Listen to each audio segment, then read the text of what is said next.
最近聽到人講話，中國當年買美債係為咗幫美國救咗場金融危機，甚至話今次嘅中美博弈入邊，美國打關稅戰，目的都係想中國繼續去買美債。呢啲講法聽落好似好熱血咁樣，但係其實係咪真係咁簡單呢？我哋不如用中立嘅角度分析一下。先講翻2008年美國金融危機嘅時候，美國新增咗大約1萬億嘅美國國債，而中國當時的確係增持咗大約2000億嘅美債。咁問題係，如果中國冇買呢2000億，美國係咪就真係撐唔住呢？睇翻當年美國國債發行嘅情形，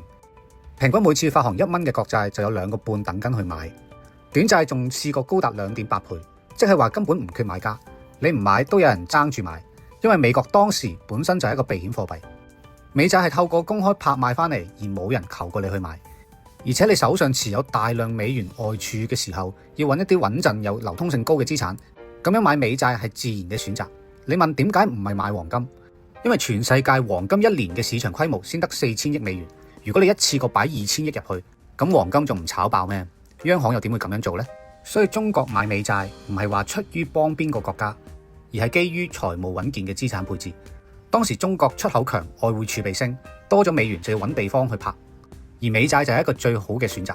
講翻上個禮拜4月10號嘅時候，美國財政部拍賣國債，買入嘅倍數係去到2.69倍，係近年嘅新高。即係話1蚊嘅國債有2個幾嘅資金等緊入場，唔存在話有美債賣唔出嘅問題。最近呢幾日美國國債嘅收益率變動好大，有啲人以為係因為中國減持美債，但實際上根據公開嘅數據，係因為一啲大型指數基金同固定收益基金喺短時間內做咗一啲大規模嘅資產調整調倉，一個星期內總共賣出咗超過8000億美元嘅美債，導致咗市場短期價格波動比較明顯。再嚟試諗下，呢一啲基金可以喺1個星期內拋售出幾千億嘅美債，美國市場都冇崩潰，咁點解會有人講到話中國減持美國嘅國債就會講到好似美國會即刻爆炸咁呢？邏輯係講唔通嘅。根據公開嘅數據，舊年美國實際嘅 GDP 增長超過5%，而今年預測嘅仍然有2.幾%。對一個咁大體量嘅經濟體嚟講，已經係好唔簡單嘅事。所以話唔買美債，美國就會爆係冇根據嘅。中國買美債唔係受壓，更唔係因為講情義，係因為你手上有美元就要穩妥咁樣去處理。永遠財務嘅邏輯係大過情感嘅判斷。如果你都想睇多啲咁樣嘅客觀中立嘅市場分析，了解背後真正資金嘅邏輯同國際經濟係點樣互相影響，